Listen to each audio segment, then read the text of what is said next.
భక్తిమాన్ మే ప్రియో నరః. ఇది భగవద్వాణి. భక్తిమాన్ భక్తి కలిగిన వాడు, మే నాకు, ప్రియో నరః అట్టివాడే నాకు ఇష్టడు. అనగా భక్తి కలిగినటువంటి వాడే నాకు ఇష్టడు అని దీని యొక్క అంతరార్థం. ది ఇన్నర్ మీనింగ్ ఆఫ్ భక్తిమాన్ మే ప్రియో నరః is the one who has devotion for me is dear to me. ప్రపంచంలో మానవుడు అనేక విధములైనటువంటి ఫలములను స్వీకరిస్తున్నాడు.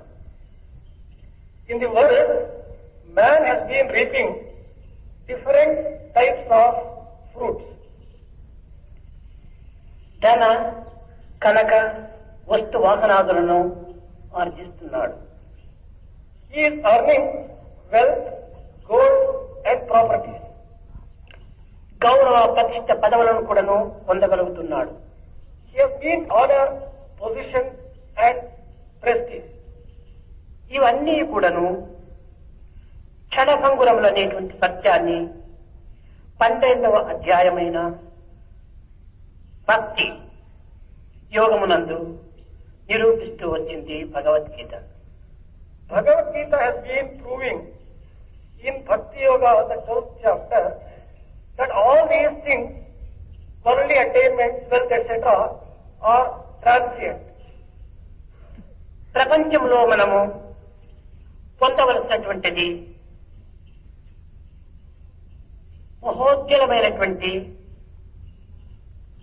సాయుధ్యమైనటువంటి సారసహితమైనటువంటి అమూల్యమైనటువంటి వజ్రము భగవత్ ప్రీతి. అయితే ఇట్టి ప్రేమ మనకు ఏ మార్గమునందు లభిస్తుంది అనుసరించాలి అని యోచించాలి. Then we have to think how to acquire this love of God. What is the path to be taken? What way to be followed to achieve this love of God? క్షేత్రమును పరిశుద్ధము చేయక విత్తులు నాటినప్పుడు పంటలు పండవు. Without cleansing the field and preparing the field, if you sow the seed, you will not get crops. అదే విధముగానే హృదయ క్షేత్రమునందు అహంకారం అనేటువంటి ఈ దృష్టి సంబంధమైనటువంటి విషయములను దూరము గావించినప్పుడే ఆత్మానందం అనేటువంటి పంట మనకు లభిస్తుంది. In the same way, దీనిని భగవద్గీత యందు దేహాభిమానమును దూరం గావించుకోవాలి అని బోధిస్తూ వచ్చింది భక్తి యోగం. the same thing is taught in Bhagavad Gita in the chapter Bhakti Yoga, that the attachment to the body will have to be removed. మానవుడు భగవంతుణ్ణి ప్రేమించినట్టుగా భావించుతున్నాడు కానీ తద్వారా లభించేటువంటి ఫలితము శూన్యం. Man has been imagining that he is loving God, but with mere thoughts like that, the results would be nil. భగవంతుడు నన్ను ప్రేమిస్తున్నాడా లేదా అనేటువంటి విషయము ప్రధానమైన లక్ష్యం. The most important thing to be kept in view is to find out whether God is loving me or not. నీవు భగవంతుణ్ణి ప్రేమించినను భగవంతుడు నిన్ను ప్రేమించకుండినా ఫలితం శూన్యం. Even if you love God, if God does not love you, the result is nil. అయితే భగవంతుని ప్రేమను పొందేటువంటి మార్గం ఏమిటి? In that case, what is the way to earn the love of God? సంతుష్టః సతతం అని చెప్పింది భక్తి యోగం. Bhakti Yoga has described as contentment and to be always in yoga or union with God. దృఢ నిశ్చయః అని కూడాను బోధించింది. It has also taught steadiness, a steady resolve. సంతుష్టః సతతం, నిరంతరము కూడాను తృప్తుడై ఉంటుండాలి, సంతృప్తుడై ఉంటుండాలి. Santustaha satatam means that one should be always contented. తృప్తి వేరు, సంతృప్తి వేరు. There is a little difference between trupti and santrupti. సంగీతము, సమ్యక్ కీర్తనం, కీర్తనం అనేటువంటి ఒక తత్వంలో కొంత వ్యత్యాసం మనకు గోచరిస్తుంది. కీర్తనం, సంకీర్తనం. సమ్యక్ కీర్తనం ఇది సంకీర్తనం అని. అనగా కీర్తనం పాడటంలో కేవలము పెదవుల నుండి, గొంతు నుండి ఈ యొక్క వాక్యములు వెలువడవచ్చు.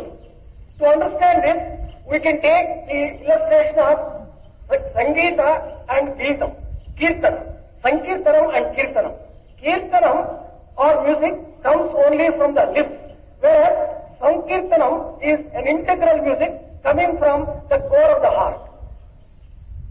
సంకీర్తనం అనేటువంటిది హృదయము నుండి కరిగి కదలి స్వేచ్ఛతో, ఆనందముతో, భయభ్రాంతులు లేకుండా గావించినటువంటి దీనిని సంకీర్తనం అని చెబుతూ వచ్చారు. Sankirtanam may be described as that music which comes from the core of the heart without any sense of fear, spontaneously, freely and with a lot of joy. అదే విధముగానే తృప్తి, సంతృప్తి.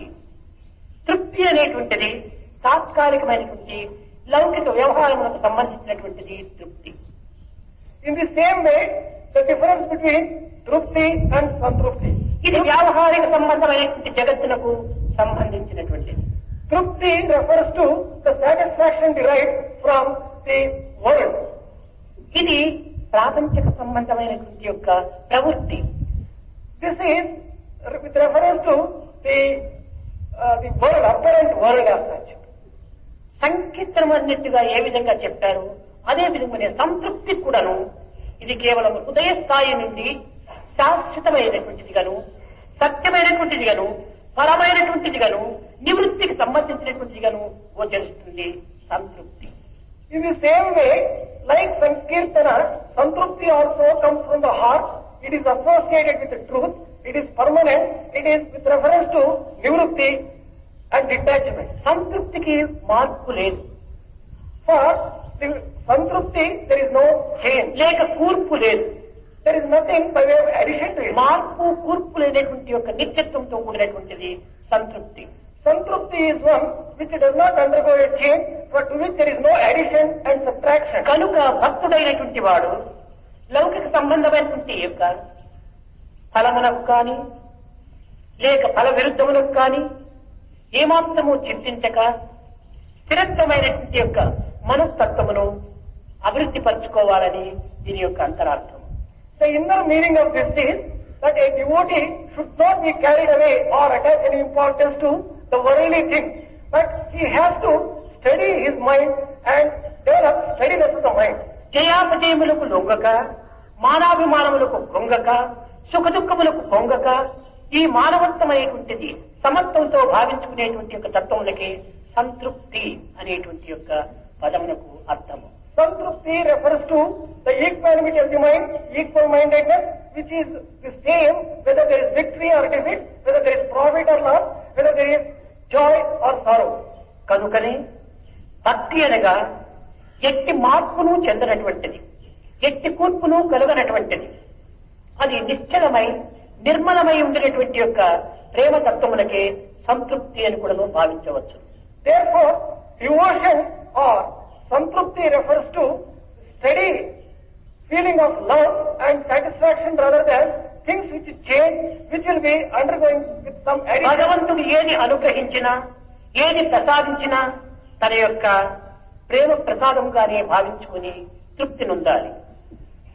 A devotee has to accept whatever is given by God with a lot of satisfaction, thinking that it is a gift of love given for his own good. ఇట్టి సమభావములు కలిగి ఇట్టి సమత్వము చేత ప్రవర్తింపజేసేటువంటి యొక్క చిత్తములకే సంతృప్తి అని కూడా చెప్పవచ్చు.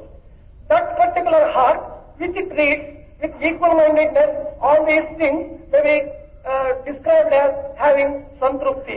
దృఢ నిశ్చయ, ఇది ఒక విధమైనటువంటి దృఢమైనటువంటి స్థిరమైనటువంటిదిగాను నిశ్చలమైనటువంటిదిగాను ఉంటుండాలి. Then Drudha Nischaya, it refers to firm resolve. ధైర్య సాహసములు దృఢశక్తులు మానవులకు సహజంగానే ఉంటుంటాయి.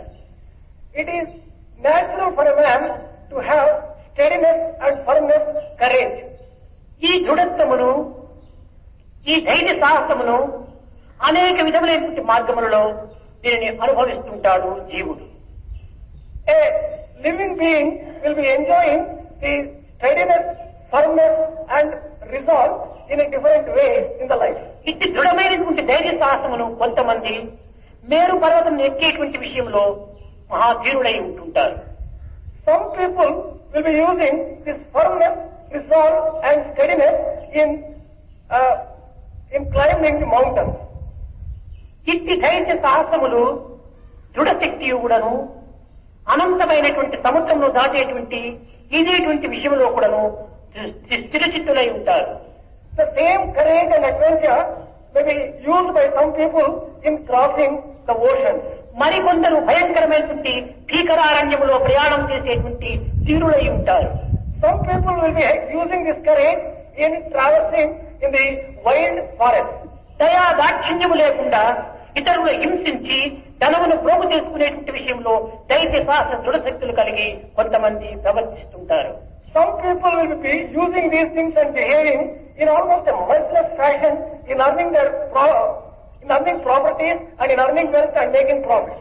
మానవత్వముని మరచి దైవత్వమును విస్మరించి కేవలము ఒక దానవత్వంగా ప్రవర్తించి క్రూరత్వములో ప్రవర్తించేటువంటి యొక్క ధీరత్వం కలిగినటువంటి వారు మరికొందరు ఉంటారు. Some people will be courageous in being almost merciless, living qualities of humanity and divinity and almost acquiring the features of a ఈ devil. ధీరత్వమును దృఢత్వమును మంచిగాను ఉపయోగించుకోవచ్చును, చెడ్డగాను ఉపయోగించుకోవచ్చు. The firmness and resolve may be used either for good or for bad. Valmiki రత్నకారుడుగా ఉండినప్పుడు తన యొక్క ధైర్య సాహస దృఢశక్తులన్నిటి కూడాను దుర్మార్గములో ప్రవేశపెట్టాడు. When Valmiki was Ratnakara, he was using all his power, prowess, courage, etc. in a bad way.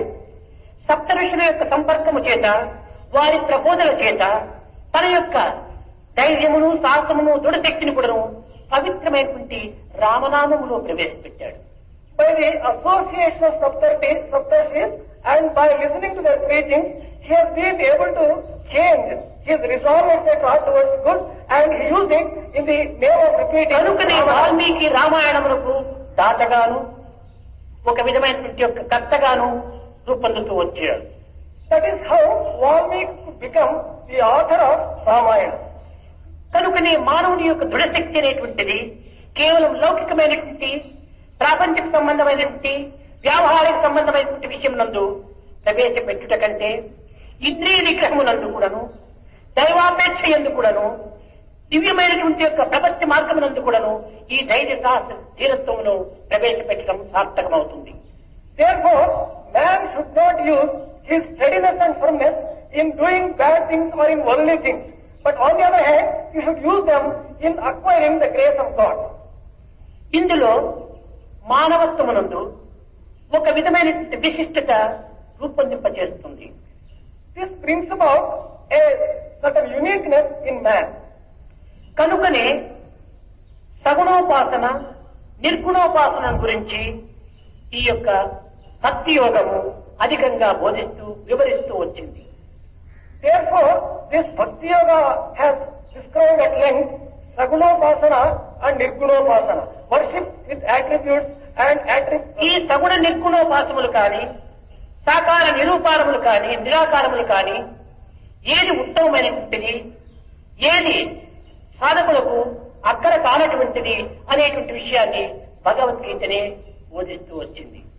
Bhagavad Gita has taught between Sagunopasana and Nirgunopasana and Sakara and Nirakara, which is better and which is easy, which is safe for the devotees. సగుణ నిర్గుణములే లేక సగుణ సాకారములే లేక నిర్గుణ నిరాకారములు మనం పొందలేము. Without going through the attribute form, is impossible to go to Nirguna and Nirakara. దేహాభిమానము ఉండినంత వరకు, దేహభ్రాంతి ఉండినంత వరకు దేహాతీతమైనటువంటి నిర్గుణత్వాన్ని కానీ నిరాకారతత్వాన్ని కానీ మానవుడు ఏమాత్రం కూడా అనుభవించలేడు. So long as man has attachment to the body and body consciousness, he would not be able to understand and go to Nirguna and Nirakara. సాధకులకు దేహాభిమానము, లోకాభిమానము, ఈ అభిమానములు సంపూర్ణంగా తొలగినప్పుడే ఈ నిర్గుణ నిరాకార బ్రహ్మతత్వాన్ని కొంతవరకు సాధించడానికి అర్హుడవుతాడు.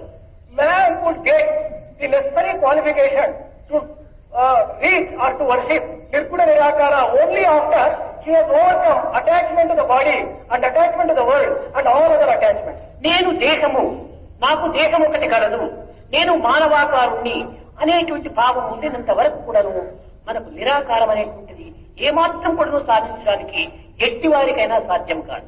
So long as one identifies oneself with the body and one thinks that he has got a particular form, he would not be able to follow Nirguna Nirakara. కనుకనే దేహమాన్ అన్నాడు కృష్ణుడు. దేహాభిమానం ఉండినంత వరకు, నేను దేహము అనేటువంటి భ్రాంతి ఉండినంత వరకు ఈ నిరాకార తత్వాన్ని సాధించటం సాధ్యం కాదు. Therefore, Krishna has said that so long as one identifies himself with the body, he would not be able to follow the path of Nirakara Tattva. కనుక భక్తులైనటువంటి వాడు, సాధకుడైనటువంటి వాడు సగుణ సాకారాన్ని ప్రప్రథమలో ఆరాధనకు ప్రారంభించాలి. A sadhaka or a devotee, therefore, in the very first instance, has to follow Saguna and Sakara ఈ Upasana. కొంతకాలం వరకు సాగిన తర్వాత క్రమక్రమేణా ఈ సాకారమునే ఆధారం చేసుకొని నిరాకార తత్వంలో ప్రవేశిస్తుంది.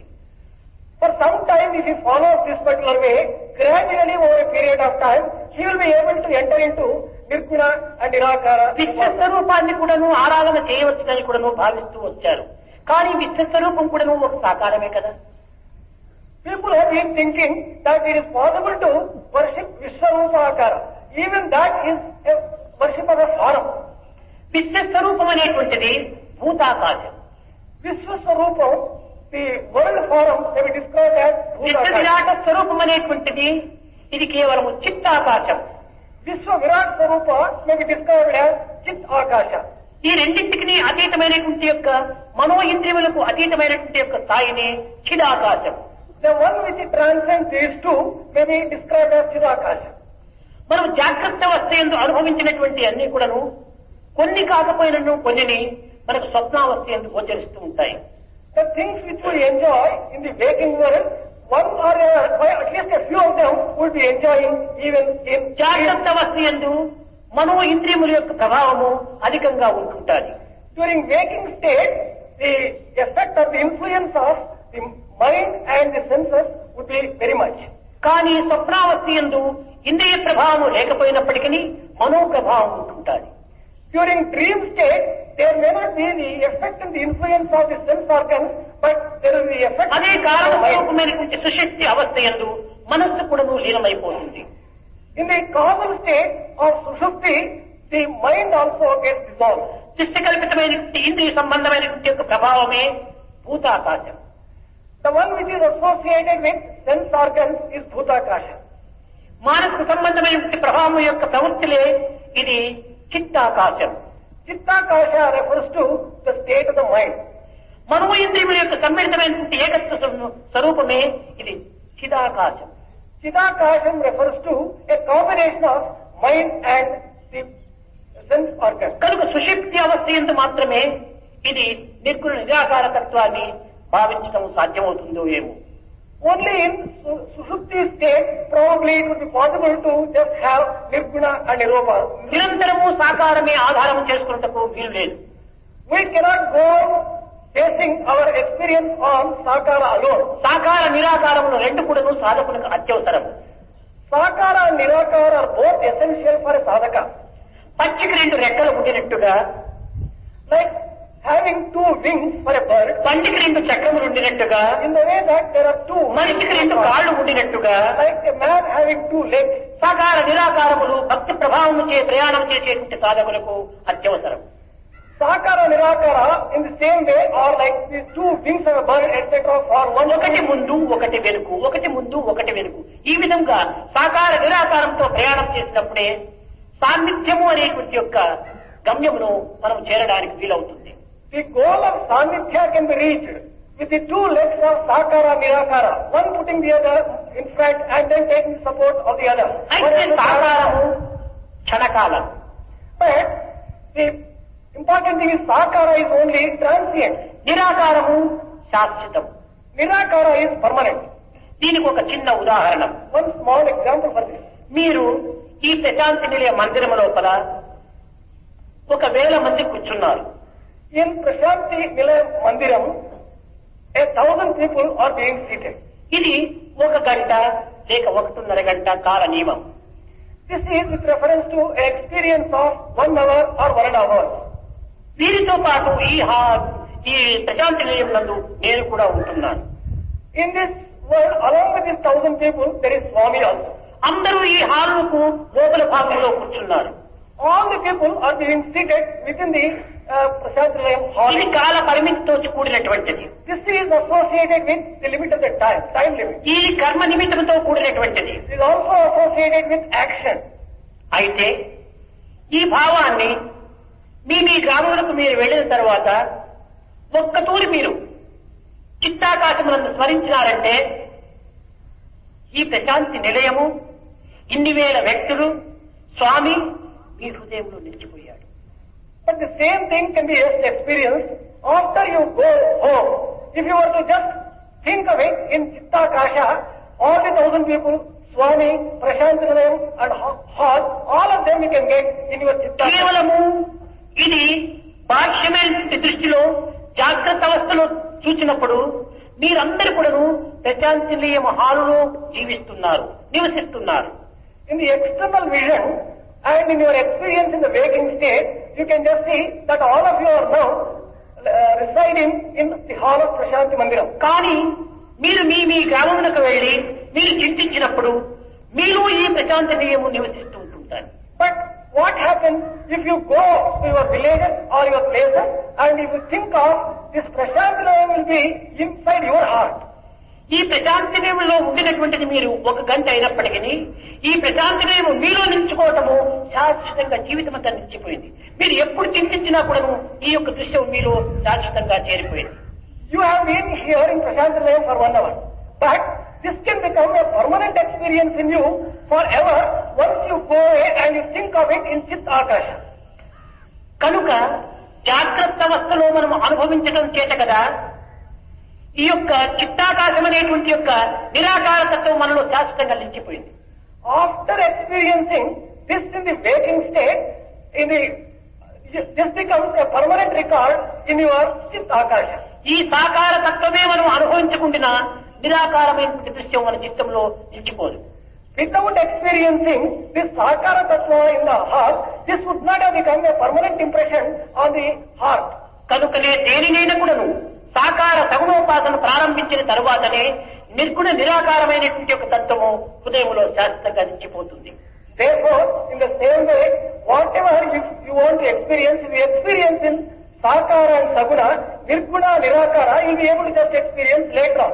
ఒక పిల్లవాడికి కుర్చీ అనేటువంటి యొక్క పేరు నేర్పుతున్నాం మనం.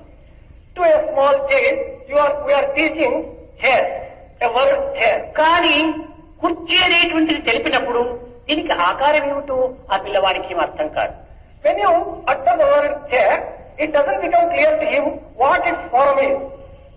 ఈ విధంగా ఒక ఆకారాన్ని చూపించి చిత్రించి దీనికి కుర్చీ అని రాసినప్పుడే ఈ కుర్చీ అనేటువంటి పదములకు ఇది ఆకారము అని గుర్తించి తర్వాత ఈ ఆకారం లేకపోయినప్పటికీ కుర్చీ అనేటువంటిది వాడు ఎక్కడ ఉండినప్పుడు చెప్పగలడు. This can be understood by the illustration. Suppose you show him a chair like this and then make him see that particular thing, and below that if you write chair, and later on whenever this word is uttered chair, it becomes very clear to him regarding the form of the chair. ఈ కుర్చీ అనేటువంటి అక్షరము నేర్చుకునేంత వరకు కూడాను ఈ క్షరం అనేటువంటి ఆకారం ఉండే తీరాలి. Until one understands the letter, the permanent one, chair, Unless you see that particular form, you would not be able to just learn it. కనుక ఇది చరము, అది అక్షరం. This form is impermanent. కానీ అక్షరాన్ని చరమే నిరూపించింది. The permanent one is proved by the impermanent form. కనుకనే దైవత్వమనేటువంటిది కేవలము అక్షర స్వరూపమైనది అయినప్పటికీ దీనికి ఆకారం అనేటువంటిది ఆధారంగా మనం చేర్చుకోవాలి. Therefore, the divinity is Nirakara, but we have to just associate it with a particular form to understand it. ఇక్కడ భగవంతుడు ఉన్నాడా లేదా అదే దృఢ నిశ్చయ అనగా అందరికీ అంత దృఢమైనటువంటిదిగా ఉంటుండదు. Here, one has to just see whether all people have a firm faith in the fact whether there is God. మనకు అటు ఇటు భగవంతుడు ఉన్నాడా లేదా, ఉంటే ఎక్కడ ఉన్నాడు, కంటికి కనిపించడం లేదు, ఇది సత్యమా అసత్యమా, ఇది కేవలం భ్రాంతియా లేకపోతే నా ఊహాగానమా అనేటువంటి భావాలతో తాను తికమకలపడుతుంటాడు. Mind will be oscillating and a person will be questioning quite a few times whether there is God, whether there is no God, what exactly is truth, I have not seen God. కనుక ఈ విధమైనటువంటి సందిగ్ధావస్థలో నిలిచిపోకుండా ఒక దృఢ నిశ్చయం అనగా విశ్వాసమును అభివృద్ధి పరచుకోవడానికి కొన్ని విధమైనటువంటి ఆకారమును మనం ఆధారం చేసుకోవాలి. Traveling from this unsteady mind to the steady faith, we have to just go through the form. దీనికి ఒక చిన్న ఉదాహరణ, a small example for this. దేవుడు ఉన్నాడా లేదా అని ఒక ప్రశ్న. There is a question put whether there is God. దీనికి సరి అయినటువంటి జవాబు ఈ దేవుడు అనేటువంటి పదమే. The proper reply for this is the word God itself. దేవుడు అనేటువంటి యొక్క ఆకారమే లేకపోతే, వస్తువు అనేటువంటిదే లేకపోతే ఈ దేవుడు అనే పదం ఎక్కడి నుంచి వచ్చింది? If there is nothing like God, no form like God, the word God cannot come. From where can it come? లేని వస్తువుకు పేరు ఏమాత్రము ఉండదు. There cannot be any name for a thing which does not పేరు exist. ఉండనా వస్తువు ఉన్నది. If there is a name, the thing does exist. కనుక దేవుడు అనేటువంటి పదమే ఉన్నాడు అనేటువంటి దానికి సరి అయినటువంటి యొక్క స్థిరత్వాన్ని బోధిస్తుండాలి. Therefore, the existence of the word God itself proves that there is God. ఇది ఒక tumbler. This is a tumbler. ఈ టంబ్లర్ అనేటువంటిది ఒక పదం. This is a word. Tumbler is a word. ఈ పదములకు అర్థమే ఈ ఆకారం. The meaning and the proof of this word tumbler is that particular form itself. పదములకు అర్థమే అవుట చేత దీనికి పదార్థము అని పేరు వచ్చింది. The word derived, padartha is derived from the fact that there is the existence of the object. From the object of కనుక జగత్తునందున్నటువంటి ప్రతి పదార్థము కూడాను పదములకు అర్థమే. every object that exists in the world is only proof of the word which is used to describe ఈ it. కుర్చీ అనేటువంటి పదములకు ఈ ఆకారమే అర్థం. For the word chair, this particular form itself is the proof. పదములకు అర్థమును బోధించేటువంటిది శబ్దం. Sound or shabdam is to the word which proves the object. కనుక పదము శబ్దము రెండింటి యొక్క ఏకత్వమే పదార్థం. The word and the sound, these two together become the కనుక object. దేవుడే లేకపోతే దేవుడు అనేటువంటి పదం అనేటువంటిదే రాదు. If there is no God, the word God can never come. అయితే కొన్ని పదములు అర్థం లేని పదములు కూడా ఉంటున్నాయని మీరు ఊహించవచ్చు. But you may imagine and say that there are some words which do not have meaning. గగన కుసుమము అనగా ఆకాశ పుష్పము అని ఒక పేరు ఉంటుండాలి. There is a word which says in Telugu that there is a flower of the sky. ఆకాశములో పుష్పం ఎక్కడుంది? పేరుంది కదా గగన పుష్పము అని. How can there be a flower in sky? ఇది పదము కాదు, సమాసం. This is not a word, this is a phrase. రెండు పదముల యొక్క చేరిక ఇది. This is a combination of two words. ఆకాశము పుష్పము రెండుగా చేరింది కాబట్టి ఇవి రెండు కూడా ఉంటున్నాయి. There is sky and there is flower, but a combination of these two words, they do not exist. అదే విధముగానే ప్రతి పదములకు కూడా ఈ దృష్టి కల్పితమైన జగత్తునందు ఆకారం లేకుండా ఉండడానికి సాధ్యం లేదు, వీలు కాదు. It is impossible to imagine the existence of a word which is not supported by an object in the world. మీరు చదువుకున్న విద్యార్థులు అధ్యాపకులుగా ఉంటుంటారు. ఒక డిక్షనరీ తీసుకుందాం. There are students and teachers who are educated and they are here. ఈ dictionary లోపల అన్ని పదములు కూడా ఉన్నవా కాదా? You take a dictionary and go through the word and then find out whether there are objects for all ఈ the words. పదములకంతా కూడా స్వరూపములు ఉన్నవా లేదా? For all the words used in the dictionary, whether there is a forum or not, you check. ఈ యొక్క dictionary లోపల కూడాను GOD God అనేటువంటి ఒక పదం ఉంది. In this dictionary also there is a word by the spelling God. ఇది లేని దేవుడే అయితే ఈ డిక్షనరీలో ఈ పదం ఎందుకు పెట్టాలి? If God doesn't exist, how would this word God come into this dictionary? కనుక మీరు చూచినా చూడకపోయినా అనుభవించినా అనుభవించకపోయినా పదమే ఈ యొక్క ఆకారములకు స్వరూపము. ఇది ఏ సాక్షాత్కారం. Whether you are able to see or you are not able to see, whether you are able to experience or you are not able to. మొట్టమొదటి ఆకారము, రెండవది పదం. There is the very existence of the word shows that there is the object. ఇది చేరేగిలి లేకపోతే, ఈ ఆకారమే లేకపోతే దీనికి చేరని పదమే రాదు. If chair does not exist, there cannot be a word like chair. కనుక సాకారము మొదలు, నిరాకారం తరువాత. Therefore, first comes sakara and afterwards nirakara. సాకారాన్ని వెదలి నిరాకారంలో ప్రవేశించడానికి సాధ్యం కాదు. Without going through the sakara or the form, it is not possible to enter. ఇది ఒక సేవ. మరొక ఉదాహరణ. Here is a small example. ఇది ఒక దిండు. This is a pillow. దీనికి పైన ఉన్నటువంటిది ఏమిటి? What is it that covers this? ఇది గుడ్డ, బట్ట అంటారు. క్లాత్. This is cloth. లోపల ఉన్నది ఏమిటి? ప్రత్తి. What is the content? Cotton. కానీ పైనది బట్ట, లోపలిది ప్రత్తి అని మీరంటారు. Externally there is cloth and internally there is cotton. That's what you say. నేను చెప్తాను రెండు ఒక ప్రత్తి అంటారు. Swami says that this both together is cotton only. అనగా ఈ నిరాకారమైనటువంటి ప్రత్యే ఆకారమైన దారంగా తయారై, ఈ ఆకారమైన దారమే ఒక స్వరూపమైనటువంటి యొక్క గుట్టగా తయారైంది. The formless cotton has taken the form of thread and this thread has become cloth and this cloth is covering. బట్టనే సాకారం అన్నారు, ప్రత్తిని నిరాకారం అన్నారు. Cloth is sakara and cotton is nirakara. కానీ ఈ నిరాకారం నుంచి సాకారం, సాకారం నుంచి నిరాకారం, ఈ రెండింటి యొక్క ఏకత్వమైనటువంటి యొక్క దివ్యత్వమునే దైవత్వము అని చెప్పారు. From form to formless, formless to form, and this particular transformation is divinity. అయితే మన వినియోగము కోసమని ప్రతిని మనం ఇంటి దగ్గర పెట్టుకుని నేను ఆనుకొని కూర్చోలేము. But for our use, we cannot use cotton ఈ like that. ప్రతిని ఒక ఆకారంగా తీసుకుని మనము కొన్ని విధమైనటువంటి వినియోగార్థమై ఈ విధమైనటువంటి స్వరూపాలుగా మనము ఉపయోగపెడుతున్నాం. For our use, we are converting cotton into cloth, and cloth is used for making a మనకు దేహాభిమానం ఉండినంత వరకును ఈ ఉపయోగములు మనకు తప్పినది కాదు. So long as we have attachment for the body, we will have to make use of these things.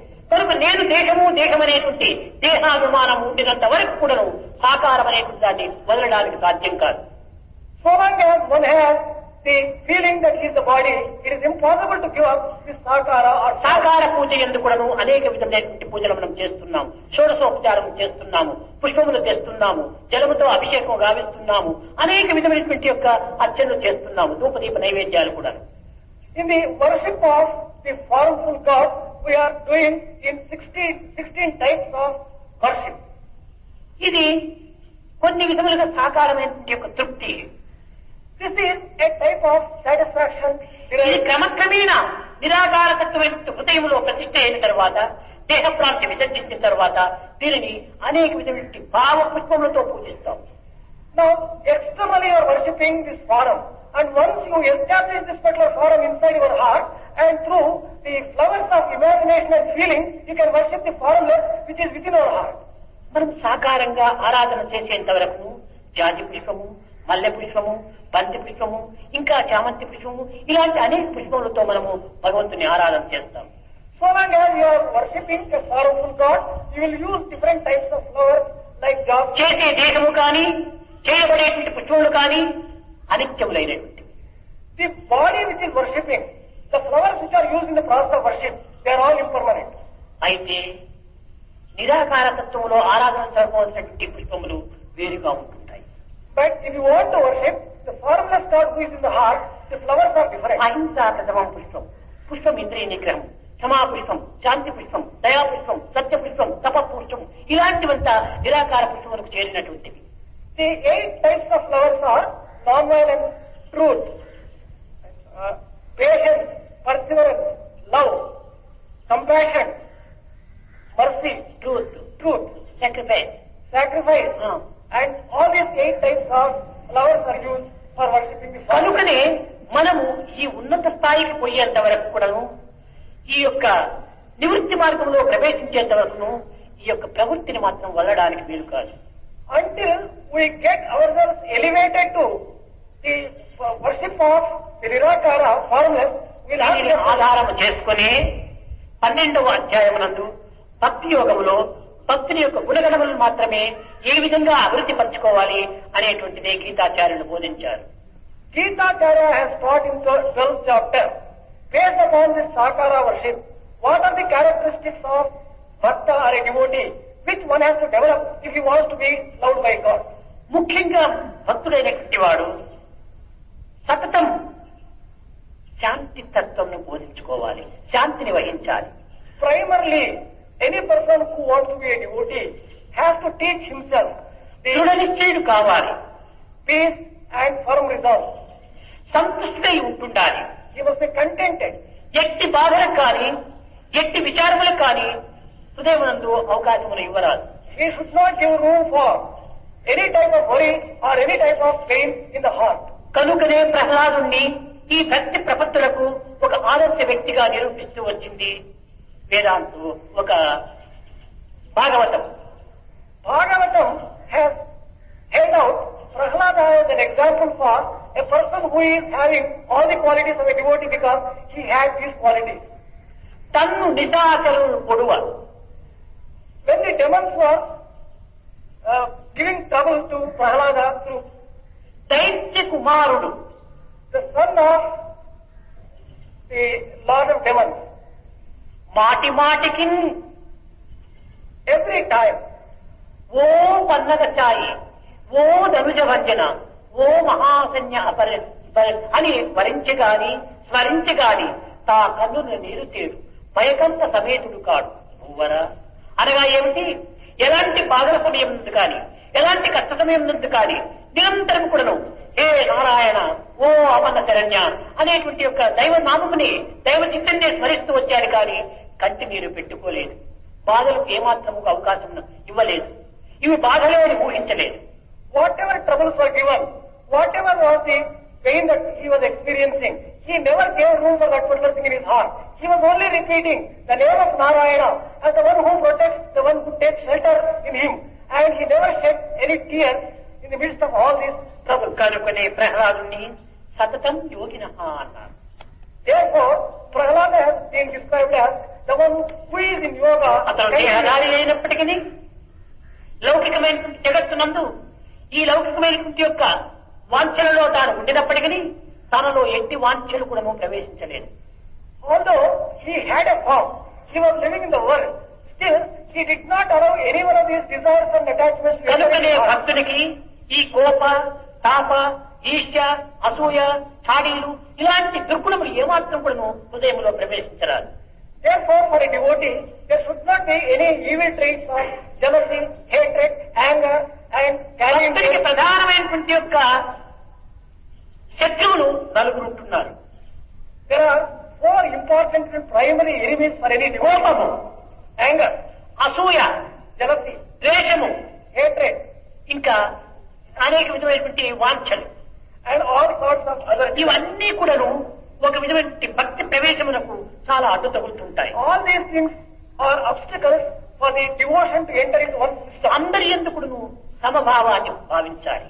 One should develop a ఎవరినో ఒకరిని మనం ద్వేషించినామంటే నీవు ఆరాధన చేసే దైవాన్ని నువ్వు ద్వేషించినావు. If you are hating anybody, you are hating the Lord whom you are ఒక worshiping. అహంకారం చేత ఇతరులపై ఏమైనా కూడా మనం చర్య తీసుకున్నామంటే నీవు నీ దైవంపై నువ్వు చర్య తీసుకున్నావు. On account of your ego and your puffed up power, if you take any action against a person, కనుకనే మనము అద్వేష్ట సర్వభూతానాం అని ఈ యొక్క భగవద్గీతలో ప్రధానమైనటువంటి హెచ్చరిక.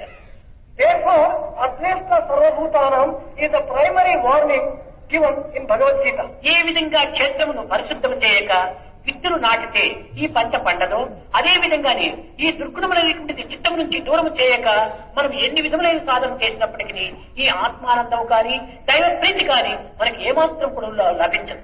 Not bring about growth. In the same way, without removing the weeds of bad కనుక ఈ qualities of the భక్తి heart. యోగంలో ప్రధానమైనటువంటి యొక్క లక్ష్యం ఏమిటనగా ఇతరులు దైవ సమానంగా భావించుకొని కేవలం దైవాన్ని ఆరాధన చేసినంత మాత్రం ప్రయోజనం లేదు. జీవులను కూడా నువ్వు గౌరవించాలి, జీవులను కూడా నువ్వు ప్రేమించాలి. The most important thing, therefore, what one will have to learn from Bhakti Yoga is that one will have to not only love God, but all beings and treat everyone as God. దేవుణ్ణి పూజించటం, జీవుల్ని హింసించటం, ఇది భక్తికి లక్షణం అవుతుందా? Worshipping God and harming an individual and doing violence to an individual. ఇది కేవలము అజ్ఞానం యొక్క పరస్వరూపమే. Can this prove devotion? It is only a manifestation of ignorance. ఇలాంటి వ్యక్తులు భక్తి యొక్క స్థానంలో ప్రవేశించడానికి వీలు ఉండదు. Such people can never enter into the area of devotion. కనుక భక్తి యోగంలో ఇంకనూ మనం నేర్చుకోవాల్సినటువంటివి, భక్తులు అనుసరించవలసినటువంటివి, ఈ కాలాన్ని ఏ విధంగా పవిత్రం చేయాలనేటువంటిది, కర్మలు ఏ విధంగా సార్థకంగా గావించుకోవాలని, కాయమును ఏ విధంగా ఉపయోగించుకోవాలనేటువంటిది మున్ముందు జరుగుతుంది. In the days to come, we have to just learn how a devotee has to sanctify his time and his action and make his life worthy.